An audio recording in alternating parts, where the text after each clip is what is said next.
When you're in any area, if you have a naming convention set up, the way to upload and add a naming convention is in the following method.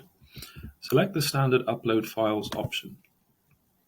Once here, either drag and drop your file into the blue rectangle or select your file from your folders. For this one, we're going to select tbt-heat.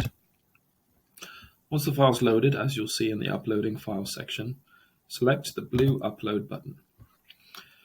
Once the blue bar is completed and it says done, you then have an option to select the lock symbol. The lock symbol will ensure that the file is going to be set up as a controlled file. The file must be set up as a controlled file in order for naming conventions to work. Click done, and this will add the file into your area. As you will see, there is a blue setup box. The file name here will be the current file name format that you have saved in your desktop. So to use the naming convention, click the blue setup button, and then when you have the document setup box, you'll see there is an area here which says convention set. Once selecting the drop-down allows you to select your applicable convention set to apply to this document. So on this one, we just have standard document set. Selecting this, you'll see that there's a number of options for this naming convention. The ABC is a fixed field. This has a drop-down, and for this one, we'll click document.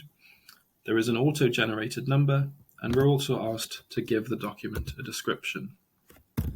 So in this one, we'll call it test file. As you can see, the document name is being identified below. Once you're happy, select done. What you'll see is all the rest of the formatting at the top of the document has been now grayed out because the naming convention is being used. You then have an option to give it an issue status and set it at your current revision number if you're uploading a document which already has a revision.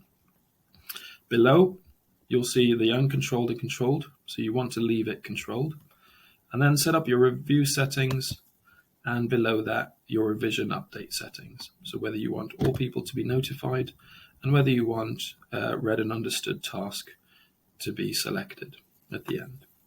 Once you're happy, select save, and you'll see your document is now saved as your naming convention and the current version